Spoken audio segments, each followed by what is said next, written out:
So the whole college football playoff thing is just in a blender right now, is it not? Have you seen these headlines? I think the answer may be yes, but I don't know if everyone's been reading these articles. I really think we may live in a world now where a lot of folks are living off tweets and sound bites and snapshots. Sounds like a political race, but that's actually what the college football playoff thing has turned into. So I'm on the road yesterday, and the folks over at ESPN.com put out a piece, and Ross Dellinger's been all over this, and I'm going to mention both of those respective outlets in just a moment. But guys, a bombshell dropped yesterday, and as far as I can tell, it did not generate a fraction of the shockwave that it should have. So to get you up to speed, you're probably up to speed right now. You know, a bunch of people in suits have been meeting about expanding the playoff or reshaping the playoff, remodeling it, and then all the while in this other back corner of that room, you've got talks about conference realignment and where's Florida State going to be tomorrow and is Clemson going to follow them? And then over here in the other corner, you got the NCAA being defeated in court 9 ways from Sunday. And so it's just a little hurricane in the room right now. But at the forefront of the average fan's mind is not NIL. And it's not conference realignment. You want to know about your playoff. Fair enough. So we've talked on the show at great length about how I think maybe things aren't quite as they appear.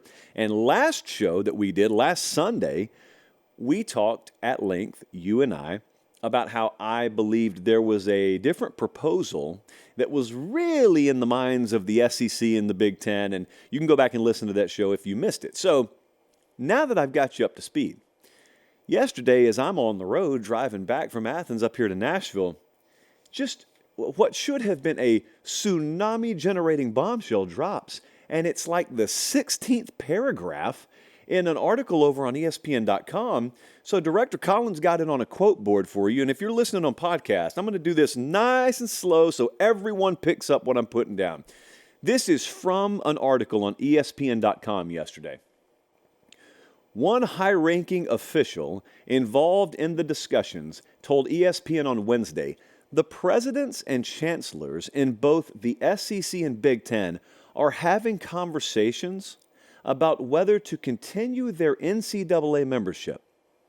It's a move that would impact and could possibly derail any TV agreement. Quote, those are conversations that are happening, the source said, adding that some feel, quote, pretty strongly about pulling away, I'd say very strongly, unquote. Do you understand the words you just listened to or read? Do you have any idea what that means? That it made it into an ESPN.com article means it's absolutely been discussed behind the scenes. Now, I'm not going to pretend like I haven't heard that. You're probably not even going to pretend like you've never heard that, but where have we heard it? You've heard it on message boards. You may have heard it on talk radio. You may have heard it when you and your buddy were hanging out at the gym between sets, and you were just kind of throwing out these hypotheticals. You haven't heard ADs and university presidents talk about it, but now you kind of have. And it wasn't singular. Notice that reference was in the plural. Do you know what that means? Do you know what it means that that's been discussed and it's being heavily considered? Do you know what it would do for any or both of those entities to pull away from the NCAA entirely? It would quite literally turn the world as you know it in collegiate athletics upside down, to the point where they may not be called collegiate athletics anymore. So with that in mind, now I want to hit fast forward 24 hours to today, when this afternoon, Yahoo's Ross Dellinger, who's been all over this, puts out a piece of his own. And I'm going to read you 2 excerpts from it. And as I do this, I want you to keep what I just said framed in your mind as the backdrop. Okay, so you got the SEC and the Big Ten just considering whether they even want to be in the NCAA anymore, period, if they can't get their way on this. So Ross Dellinger comes out today. And this is from the Ross Dellinger piece. Now, let me frame this up. You know what? Before I read it, okay, what he's talking about here is there is a proposal from all those meetings they had last week. There is a playoff proposal that's circulating. They call it socializing it because we can't just use normal words. So what they did is they sketched out a little map of what they may want to do, and they sent it off to a bunch of ADs and whatnot. And, of course, that leaks very quickly to people so it can be reported. This is from that piece. Because in this piece, and I'm not kidding when I say this, the proposal includes the SEC and the Big Ten getting the guaranteed first-round buys in every playoff every year. And if that's not crazy enough, listen to the follow-up. Quote, in the 14-team version circulating across the country, the ACC and the Big 12, the other two major conferences, would not have access to obtaining a bye. An unprecedented move and perhaps a tipping point for some administrators in those leagues. Now you just go down a little ways in that same article, and Ross Dellinger continues. There is much tension and consternation around the situation. There is an urgency, too. College football playoff leaders are in a race against time to agree to several unresolved issues before extending their new television contract with ESPN before the current contract ends after the 2025 playoffs. So you could be in the weeds right now. And here we are, it's Thursday, it's February 29th, and you could wonder, oh, what's going to happen on Friday, March 1st? What's going to happen next Monday or 2 weeks from now? I think you'd be better served to just zoom out a little bit right now and zoom out and ask yourself, what have the constants always been in this equation? The constants have always been and will continue to always be SEC's getting bigger and more powerful by the day. Big Ten's getting bigger and more powerful by the day. More and more people in these conversations care less and less about the overall integrity of this sport and tradition, pageantry, and what it has been. They couldn't care less about the player, no matter what they say. They care about bottom line. Those have been constants, right? No matter which articles come out from which scribe, those things have been constants. So with that in mind, the question is being asked from every mountaintop, how's this going to get sorted out in time? Well, there are a couple of possibilities. Maybe everyone caves. Maybe the SEC and the Big Ten do swing a big enough stick that it scares everyone, and maybe everyone caves. And you know what? If you make insane demands and everyone caves to it, you go, didn't expect that, but good for us. We got our way. That could happen. It could be an Overton Window strategy, really, really hard bargaining technique to really bring the conversation where you always thought it was going to end up. And that's, well, we asked for the extreme, and you're not going to agree to that, but really we got what we wanted when you agreed to this instead.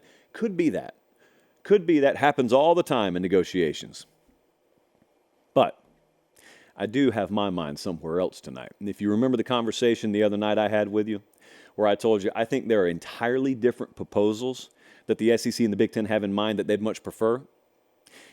And if you listen to the leverage play that was baked into that article on ESPN.com yesterday, where they're outright prepared to threaten to leave the NCAA, let's ask the question again. How will all this get sorted out? People want to know. Maybe it won't. Maybe we'll come to an impasse. Maybe it doesn't get decided by the deadline. Maybe the SEC and the Big Ten look you across the table and say the two most important words that I think they're trying to get to all the while, and that is, we tried. We tried. You've probably done this before. Admittedly, I've done this before. Someone out there is doing it right now. Someone out there, you could be in a situation where she hates warm weather. Her entire family lives in South Florida. Those are non-starters, and you tell her, babe, we're moving to Calgary, Alberta, Canada. And she says no, and you say, well, I tried. It's like looking the ACC across the room and saying, here's how it's going to work. I'm going to get a guaranteed buy. You will never be able to get one. What do you think? No? Well, we tried. I'm not so sure that may not be where we're headed. I'm not so sure that wasn't the design all along. You can look like a complete jerk and never negotiate, or you could negotiate in bad faith and then use we tried, and then go the direction you were always going to go anyway. Here's what I know.